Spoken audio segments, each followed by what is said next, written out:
Hello there, and welcome everyone to today's webinar. My name is Dennis Ungarenu with MLC CAD Systems. Today we're going to be looking at post processors and setup sheets. Why post processors are mandatory and what do they do for us? How can we squeeze out performance and make them more effective so we can speed up our programs and optimize our programs? Same thing with setup sheets. How can we use those effectively? What are they? And how to optimize our downtime while that machine is sitting there not running. Because when you're cutting chips, you're making money. All right. Well, our machines use different controls. And these machines take a sort of programming language called NC code. Stands for numerically controlled code. Okay. Now, the code is different. The format is different for each type of machine. Machines have different brands that run different controls, and different manufacturers use different languages. You got Siemens controls, Fanuc controls, Haas control, Mesatrol, all kinds of stuff. That's not important. What is important is how do we tell these machines what to do? Okay. And that's where our post processor comes into play. It will convert the CAM toolpaths, and it's going to generate the appropriate G code and M code for your machine. It's machine specific NC code formatted program. Okay, that sets the feeds and speeds, also the tool compensation, telling it, are we cutting on the left side of the material or the right side of the material? Left side of the tool, right side of the tool.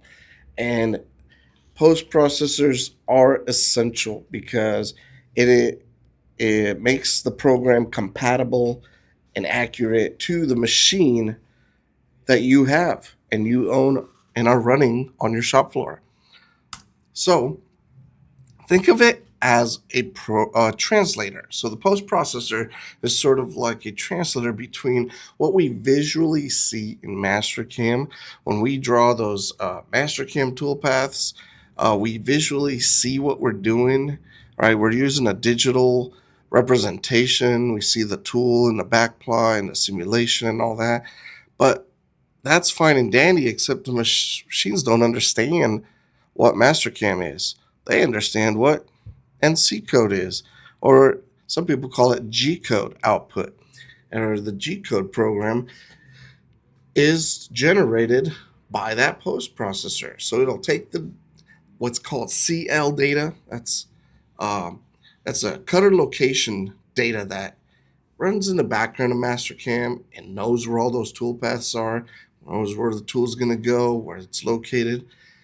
Takes all this information with all the parameters that we give it, runs it through this post processor, translates all that data, and spits out a really nice, perfectly formatted code that your CNC machine and control will understand.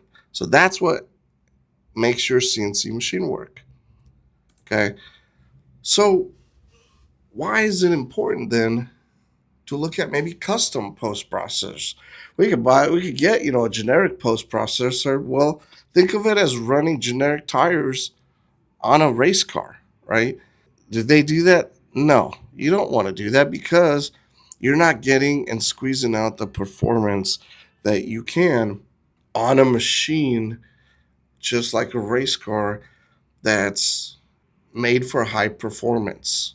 It's made to go and run high speeds, really tight cornering, and grip the asphalt so it can run fast and be able to win the race, right? So those generic tires are just not going to perform well. All right. Now let's look at an example. Quick little example here. So we've got generic maybe post on the left side versus a custom post on the right side. And if we look at the part on the left side, we can see that, well, it rotates 270 degrees to get to that next hole. Why? Why can't you just go straight there? Well, sometimes that's what happens with these machines and controls. They kind of have a mind of their own. So that's where a custom post processor comes into play and optimizes your program. So now instead of having to travel 1.5 turns almost, or 75% of the part, now it's going to go negative 90 degrees or whatever that is, um, to the next hole. And then it's going to be able to drill and continue going around. Okay. Part after part, job after job, and time after time, that's going to save you money, speed up your programs, and optimize your programs. That's why it's important. Let's take a look at another reason why a custom post is important and how it can optimize our program. Plus, when we load the program into a machine, how we can reduce the downtime and speed up our setup time because we're able to read information and comments that are give us the information that we need readily available, clearly, and efficiently.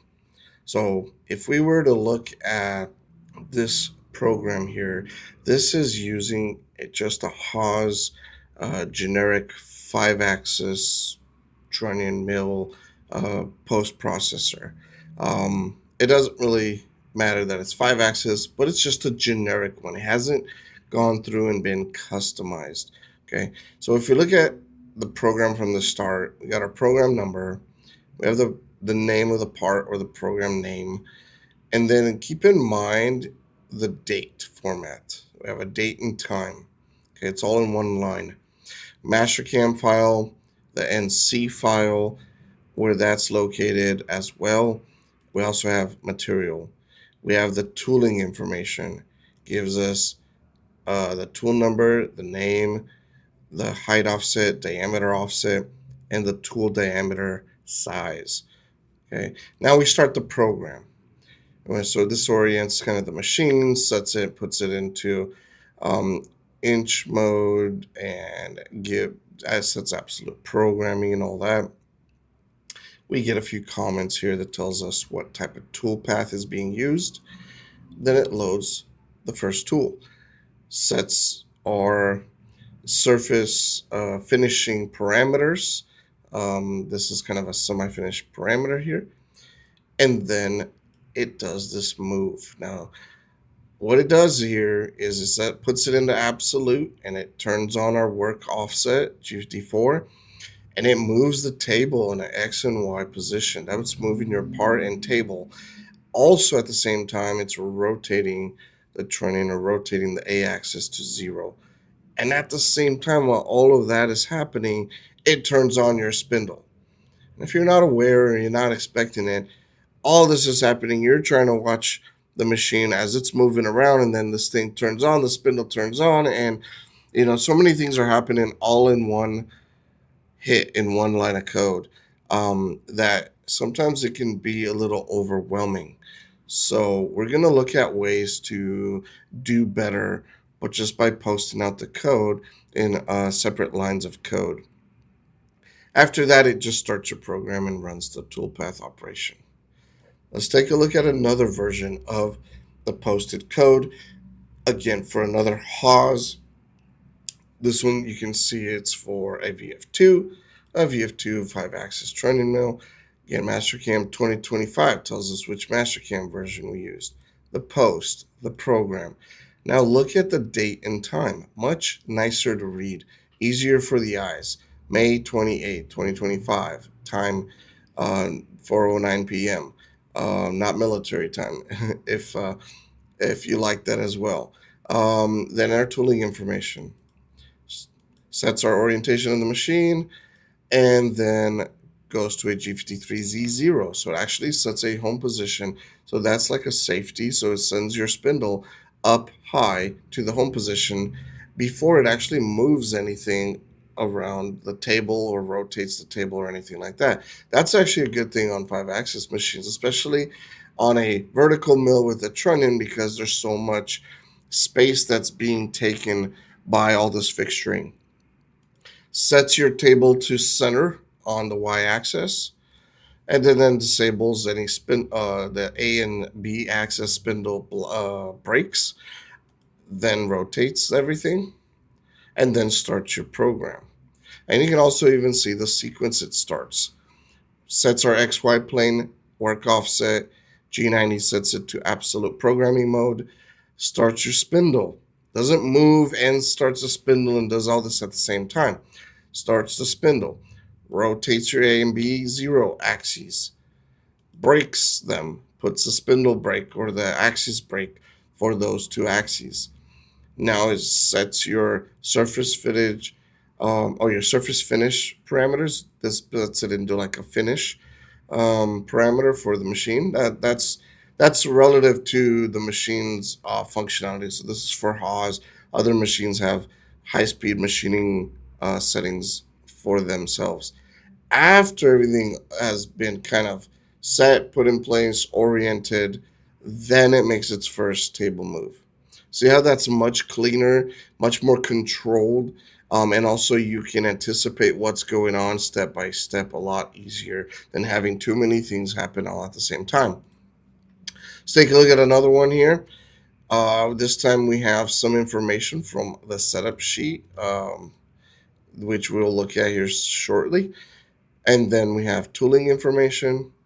Again, it starts now our program, orientation.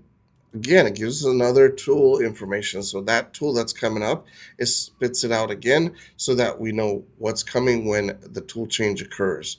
There's operation type and tool change, starts the spindle, and then sets our G50 for work offset, absolute positioning, moves the table, and rotates at the same time, which I'm okay with that. If it's rotating and moving at the same time, that's fine with me. But there is no Z0 on here, like a G53Z0. So you got to keep that in mind. That's going to have to be part of your process to send your spindle home or set it to a very high position because your table and part is going to move. Then it runs your program. Okay. Last one gives us a program name, number, name posted. It gives us the date and time when it was posted out, the machine cycle time. This is another one that can be built into your post if you wish. You can have your cycle time posted out so you the operator has an idea of how long that program is going to run, right, for that operation. This one says that it's going to go to full retract after each operation or each toolpath. So if you see we got a G53Z0 at the beginning, there's going to be one at the very end after this entire operation is done. All right, and then the tool information, and then after that starts your program. At the sequence here, the start sequence, we're going to see the orientation and all that. We're going to see the G53Z0, tool change, spindle speed. Then it moves the A and B0 axes on its own separately, right, with the activating the work offset. After that, now it moves the table. Now there's a secondary spindle RPM call out, right? So it starts the spindle again. That could be just, a secondary maybe step that you want to have in case that in between the initial startup and when it's something rotates here that maybe you manually turn it off. It's just an extra call out just as a safety factor. You want that spindle running. You don't want that spindle stopped when it's about to go down and start engaging into your material, right? So the other thing to keep in mind is, see, there's an N1 here. Now, if we look at our next operation, our next tool change, there's an N3 with an operation 3. Keep going down, N5, operation 5, N9, operation 9. And why is that important? Well, this is very nice because if you stop your program and let's say this center drill breaks and you run through and now you need to go back and rerun that same operation after you've changed your spot drill, now when you're at the machine, you don't have to scan through 296,000 428 lines of code just to get to this point so that you can restart the program from this point. You can just do an N11 search and it'll say go to next, and it'll go straight to the N11 line of code and skip out 296,428 lines of code, and then you can restart your program quickly and efficiently, right? Reducing again reducing that downtime that the machine is sitting there and having to mess with the controls and all that. We get to the point, get it started, and get that machine running as quickly as possible. Now let's talk about setup sheets. Setup sheets are your last line or form of communication that you can have with your operator in order to, again, reduce that downtime, speed up the setup time, and being able to get that machine running quickly. Load tools ahead of time. Load tools quickly by knowing what holders, what tool projection. Maybe not even having to the operator to go back and forth to the programmer, to his programming office, and ask him, "Hey, what tool were we supposed to use for this?" Or how long am I supposed to stick out the tool for this? So all that information is found in the setup sheets. Now, there are some generic setup sheets that Mastercam comes with. So let's take a look and see what we have available. For example, here's a part. Now, remember, your operator cannot see what you see. They cannot see all this information, all the tool pathing. They cannot see your stock model, so they kind of really don't know what to expect.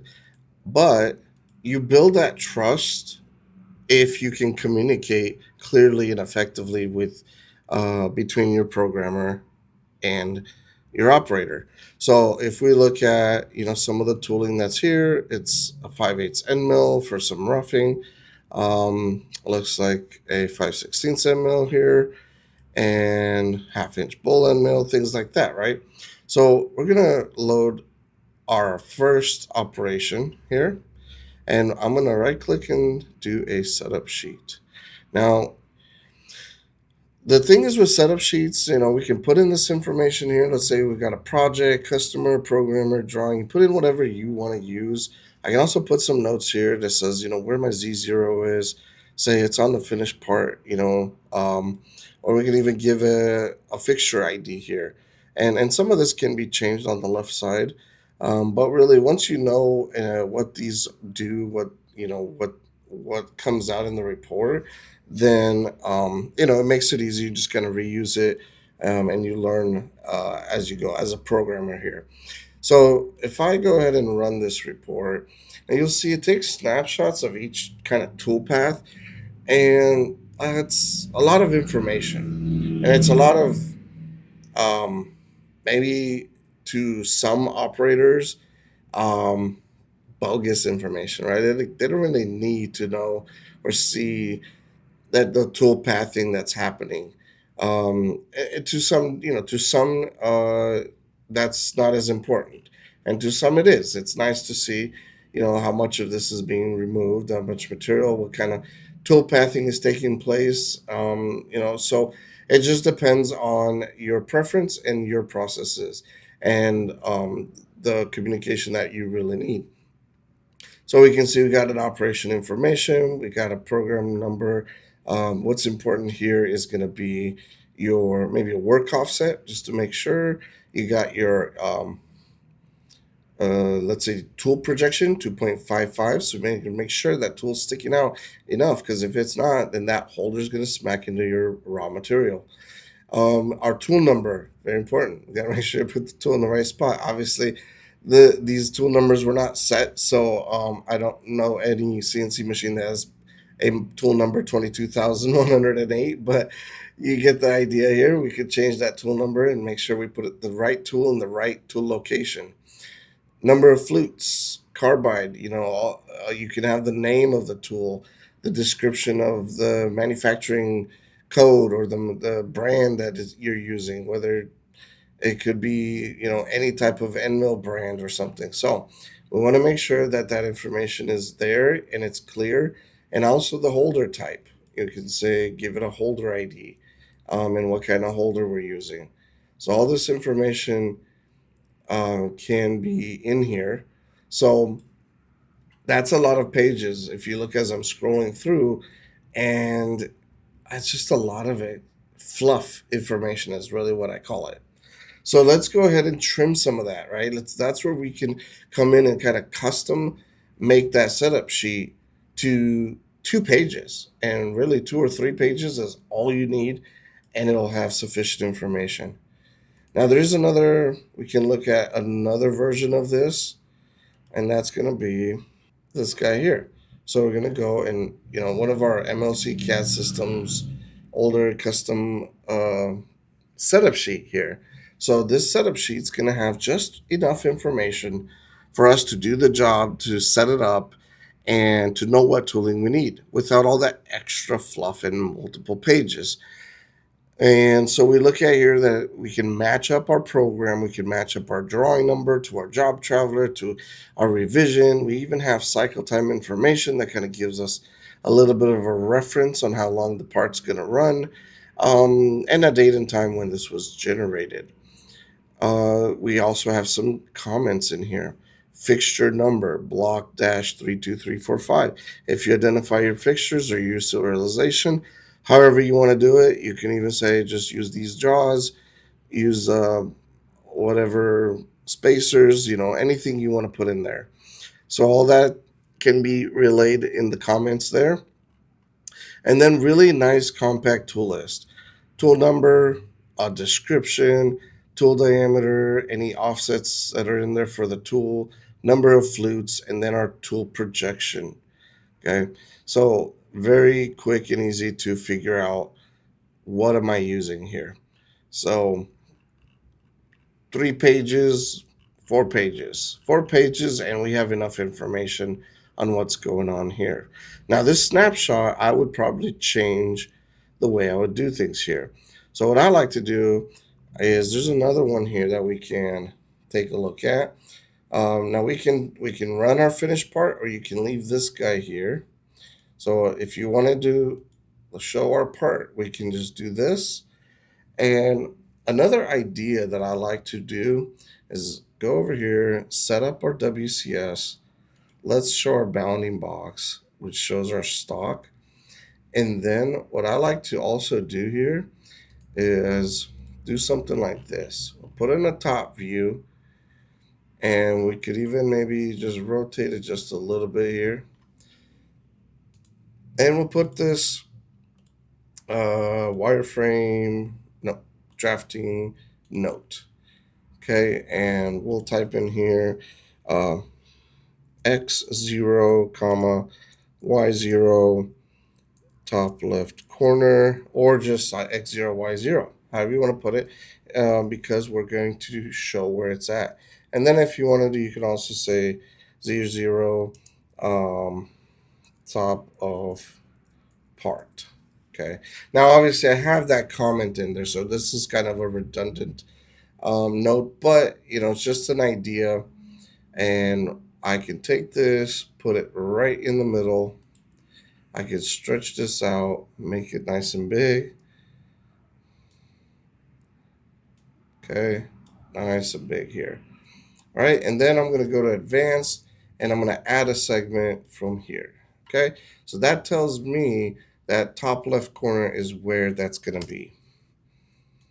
Mark that as 0. And now when I run my setup sheet, and let's try a different one here. Let's do this one. It'll take a snapshot of that. And what's nice is that now that's visible. And as you can see, it puts that in there. Another thing we can do is also fit the screen a little bit better, so then we could actually see.